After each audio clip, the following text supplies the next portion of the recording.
Welcome to episode 202 of Angela Watson's Truth for Teachers. I'm your host, Angela Watson, and I'm here to speak life, encouragement, and truth into the minds and hearts of educators and get you energized for the week ahead.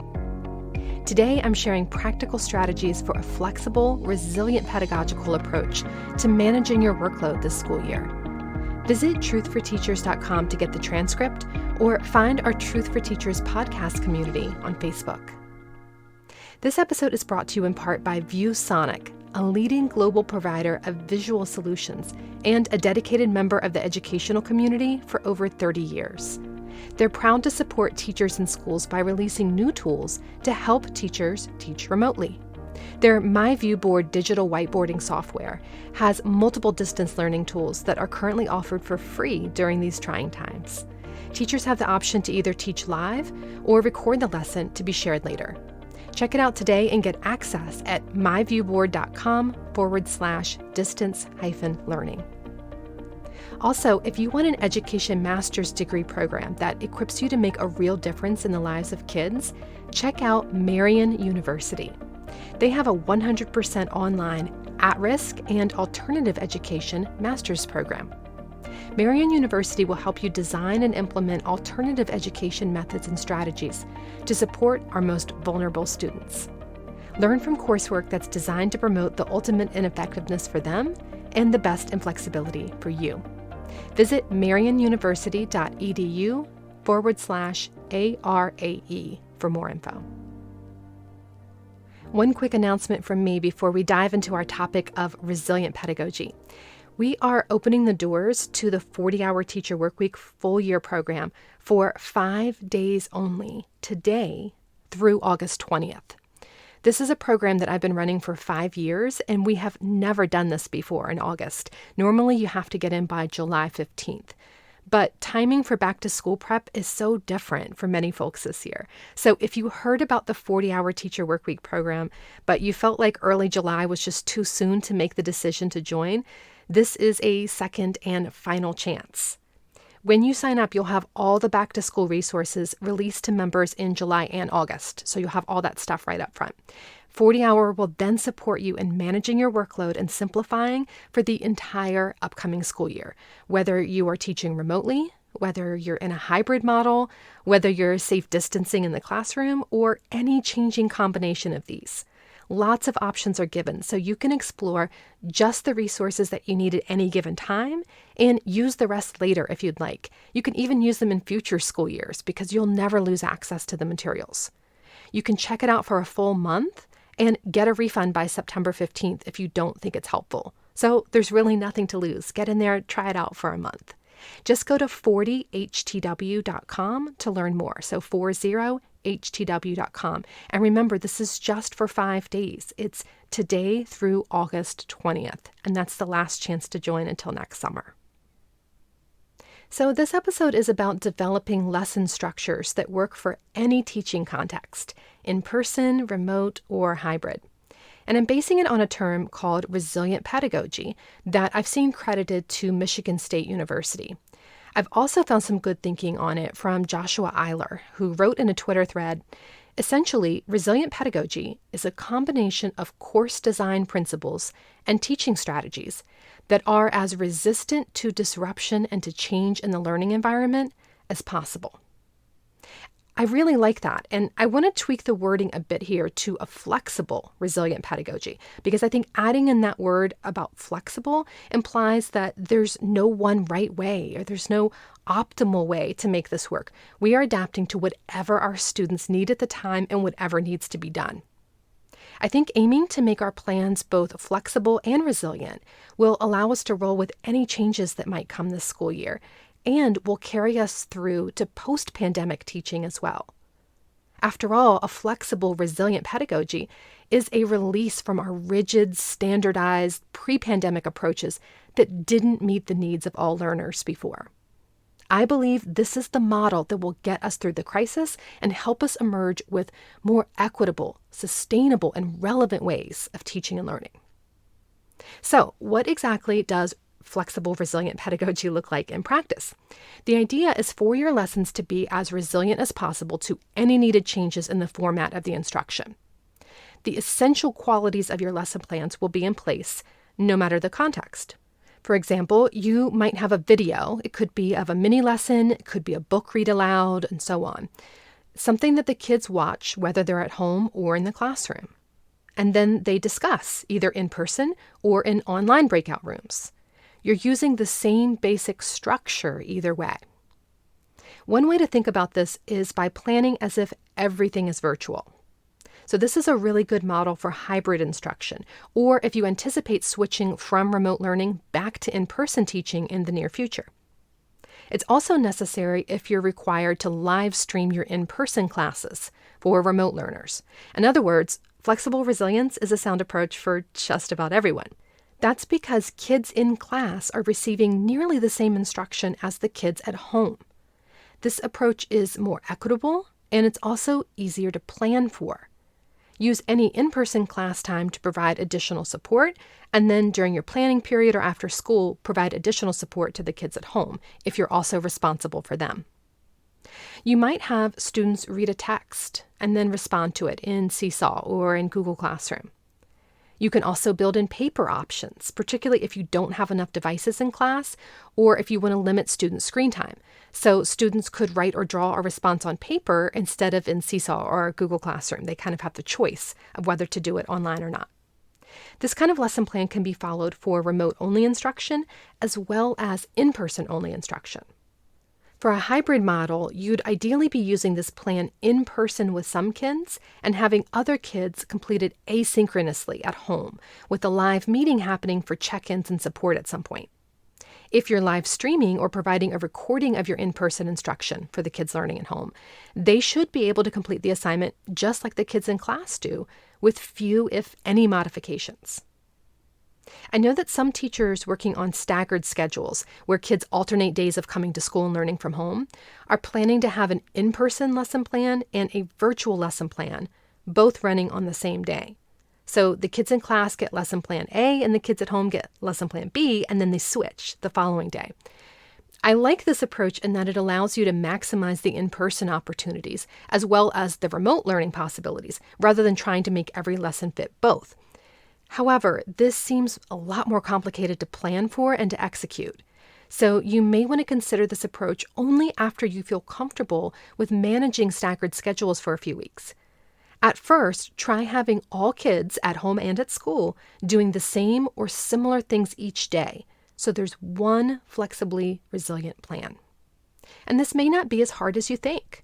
I'm going to give you just a few examples of activities that you probably know how to do in person, but can also be done virtually via free tools.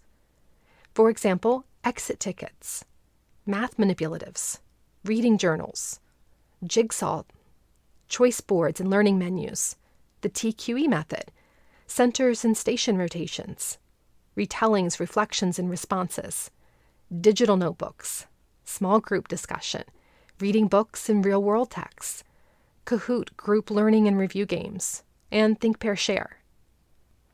In the PDF that goes with this audio, I'm including links that show you how to do these things virtually. There's different articles and resources and editable templates and things that you can use to manage all of this stuff. So the idea here with the flexible resilient pedagogy is that you're creating one set of activities, and they can work both face-to-face and online.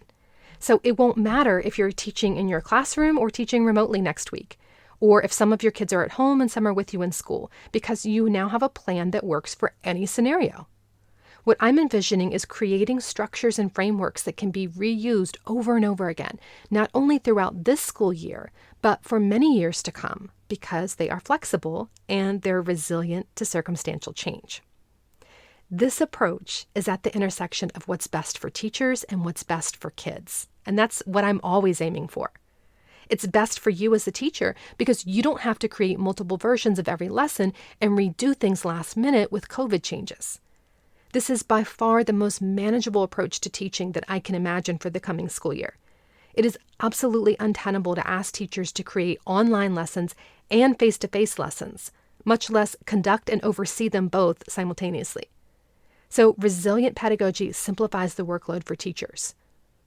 It's also best for kids because it provides consistency and it helps ensure that kids have equitable access to learning, whether they're in the classroom or at home. Accessibility is really at the forefront with resilient pedagogy, rather than simply covering content or rigidly adhering to curriculum and expectations. It's a more trauma-informed approach as well because it's so flexible and responsive to kids' needs.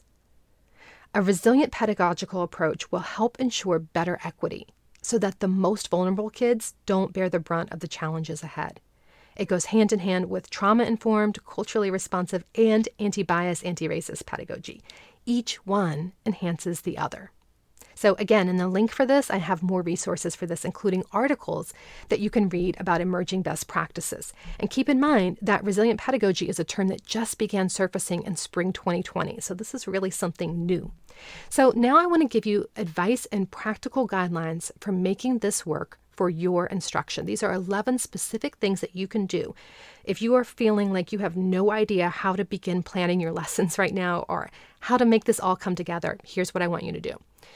Try to use the same flow each day and each week. So you're creating a routine that you plan to basically keep the same for the first month or maybe even the first quarter of the school year. Every Monday, this happens. Every Tuesday, that happens. And do the same for your daily routines. Think of one good way to start class, one good way to deliver instruction, one good way to allow for student practice, and one good way to close class. And repeat these flows daily until students are confident and comfortable with the routine. Then you can slowly begin to mix in a second type of activity and then a third. Remember that consistency is always good for kids, but even more so this year when there's so many new routines to adjust to. Use online assignment organizers to help students and families see at a glance what your flow is like. So you want to make sure that the flow is not just something that's in your head that you know, but that you're making it really explicit for students so that they know exactly what to expect. All links to resources and assignments should be accessible from a single page, whether it's a web page or a Google Doc, a HyperDoc, and so on. Students should know to always check that one place for information and use it like a checklist to see at a glance what they need to do and when. Use that page to spell out exactly what kids need to read, watch, participate in, and turn in each day. You can even break it down into those categories if you want. Read this, watch this, participate in this discussion or this forum, and turn this in. If they're doing long-term assignments or bigger projects, break the work down into manageable steps with just 1 to 2 steps scheduled per day into that assignment organizer. That way, they know what they need to accomplish in order to stay on track. Try to keep your due dates consistent and collect assignments weekly whenever possible. So try having all assignments posted on Monday and due on Friday. Or posted on Friday and due the following Friday if you would like for kids to have 7 full days instead of 5 to get their work done. This allows students flexibility and choice over when they get their work done, and it prevents you from having to track assignment submissions on a daily basis. Students can work ahead in the online assignment organizer if they'd like, and if they have a less productive day, they can see exactly what needs to be done to catch up and have time to do so before the weekly deadline. Another suggestion is to assign kids to pods that they collaborate with in the classroom and virtually. So this can work similarly to how you might have students sitting in teams or working with assigned partners for various tasks during a more typical school year. The pods may be heterogeneous groups so that students always know who to meet with during virtual breakout sessions. Foster community building within the pods in addition to your whole class community building so that kids really get to know this small group of students well and they can rely on one another for support. If you're doing a hybrid model, have kids stay in their pods for both classroom and virtual breakouts. That can provide additional consistency and also minimize the number of peers with whom they're in a closer physical proximity. Be sure to check in with kids regularly and make adjustments to those groupings as needed. We really want these pods to be safe, supportive spaces for kids. Try choosing just a handful of open-ended tech tools for the majority of your lessons so that you and your students can get really proficient. One of the things that's been so stressful about this switch to remote and hybrid learning is that there's just so many new tech tools and so many possibilities and so many different things that you could be doing. And I think it's important not to overwhelm yourself or your students by using too many different tools right away, particularly if you or your kids are inexperienced with online learning or with online assignment submission. So at first, incorporate just a few open-ended, high-quality tools into your daily and weekly flow. You may discover that there are more functionalities within a tool that you like, and with experience, you can explore additional ways to integrate those tools over time. But for now, keeping things simple can be more effective than using lots of different apps and websites. Just a handful of tech tools can drive really 80 to 90% of your instruction. And I'll give you a few examples here, and there are links to them in the PDF. You just need Loom or Screencastify for recording screencasts and video lessons. Students can use those tools too. You can just use one live meeting platform, so maybe Zoom or Microsoft Teams. I've listed a couple different alternatives in the PDF if you can't use those for your school. And then some sort of platform for student instruction and discussions. Could be Seesaw, which is great for grades K2. Could be Flipgrid, Nearpod, or Google Classroom with Pear Deck. Pick a few tools that are really open-ended and that can be used in lots of different ways and maximize them rather than trying to build in lots of different tools. Another tip is to repurpose video instruction in many ways to maximize the value of those videos. Creating videos or screencasts of your lessons is obviously time-consuming, unless you're just recording live instruction, which has its own challenges. However, having video instruction provides so many benefits in the long term, and you can reuse the videos for years to come. They will make planning for substitutes easier. They'll help ensure quality instruction happens when you're absent. They will allow kids to rewatch and rewind and fast forward as needed, and that's a great benefit for students who are new to English or who have special needs. Videos also give parents a window into your instruction when that's needed. So for example, if they don't understand the methodology for solving a math problem, they have the screencast to see too. And yet another advantage of video instruction is that you don't have to repeat yourself every class period if you teach the same content to multiple groups of kids. You're free instead to focus each day on the practice activities and monitoring student learning and providing valuable feedback instead of delivering instruction or planning what and how to teach. Keep your videos super simple and as short as possible. Think mini lesson. If you can batch this task by planning multiple videos and recording them all at once, you can actually get ahead. I also recommend collaborating with colleagues or even teachers at other schools in your district to share the workload of creating these videos. You may not need to make them all yourself. Another suggestion that can help is to grade fewer assignments and focus more on feedback. Even pre-pandemic, I've always recommended taking the minimum number of grades required by your district. Typically, that's 2 per subject per week for a total of 18 grades per quarter. Most teachers grade way more than that, and it creates a ton of extra work. Try only grading the assignments that are a true, accurate, and comprehensive measure of what students know and are able to do. Before giving assignments to students, plan which ones will be graded. You don't necessarily have to announce this, of course, but ensure that those particular assignments will be simpler for you to assess. An assignment that some kids are doing on paper and then scanning and uploading for you, for example, is probably not one that you want to grade. For everything you're not grading, focus on giving constructive feedback. You can create a comment bank in Google Docs or record an audio or video message of yourself giving verbal feedback. For example, responding to kids' Flipgrid videos with your own Flipgrid video. That tends to be much faster than typing out lengthy responses. So grade less, focus more on feedback. Also try to make your real-time meetings as engaging and interactive as possible. This is a good principle for both live video meetings for remote learning and in-person instruction in a hybrid model.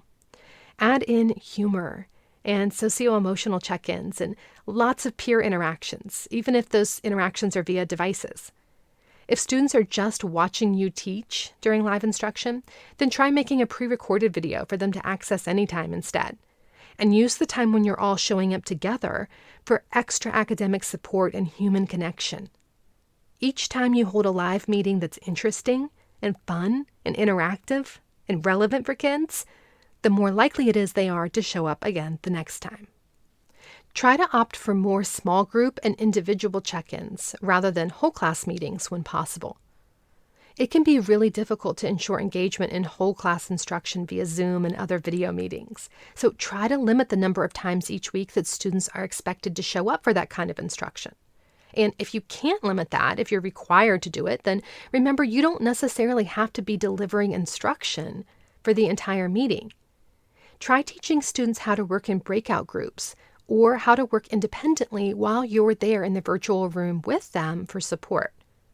Having regular small group meetings with student pods as well as homogeneous groups for differentiated instruction can help you get a better understanding of how kids are actually doing since you're meeting with just them and a few other students on a routine basis. You can also try allowing kids to book 10-minute one-on-one sessions with you. Have a 5-minute buffer between sessions, so you're scheduling them every 15 minutes, knowing that you're only planning to take 10 with each student.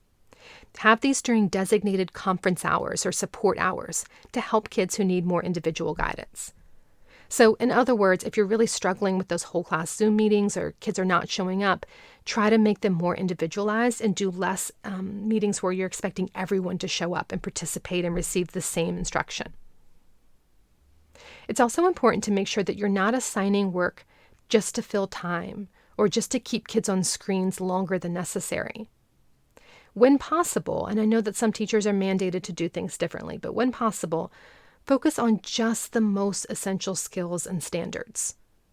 If, for example, you are required to have kids working for 60 minutes, err on the side of giving them what might be 15 minutes less worth of work rather than 15 minutes more. Pushing kids to do too much on their own at home during a crisis can cause them to give up and shut down. You can always offer extra credit and optional projects for kids who want more, but it's important to remember that schooling looks like it does right now because we are still in a crisis. Ease some of the pressure on yourself and your students whenever possible, knowing that our current productivity and learning capacities are likely to be decreased due to stress and trauma. And finally, build kids' work stamina as the school year progresses. Give kids lots of quick and easy wins at the start of the year so they grow their confidence and their ability to be successful. Think about how video games are structured. They get harder as the player becomes more experienced, right? There's lots of easily earned rewards in the beginning as the player is still learning how the game works. Do the same thing with your classwork. Make it feel doable for kids at the start of the year. And that positive first impression will make it more likely that they'll keep showing up as the difficulty increases. You can raise expectations and pick up the pace when appropriate as the school year progresses. A final thought here as you think about what a flexible, resilient pedagogy looks like for your teaching context. Remember that you're not going to be able to offer kids all the resources and all the options that you wish you could. Everything in our world right now is limited and restricted to an extent. If you go to a restaurant, for example, there are limitations as to where you can sit, and there are probably fewer choices on the menu. It's going to be the same for your instruction. The menu of options is different and simplified. And this is not necessarily a bad thing. We were trying to cram in way too much in our pre-pandemic instruction. Resilient pedagogy returns us to what is essential and what is most important, and that's the place we all want to land. Friends, if you want support with this, remember, I've reopened the doors for the 40-hour Teacher Workweek program just for 5 days, just now through August 20th. It's $149 for ongoing support and resources through each month of the coming school year, all the way to June, so you don't have to figure this stuff out on your own. 40-hour members have already been using the flexible resilience principles that I shared here for a couple of weeks, and there's a ton of emerging best practices that we've shared with each other already. We will help you find a more sustainable way to teach and do the best possible job for kids this year without burning out. Just go to 40htw.com to learn more. Have a great week. You can do this. And remember, it's not going to be easy. It's going to be worth it.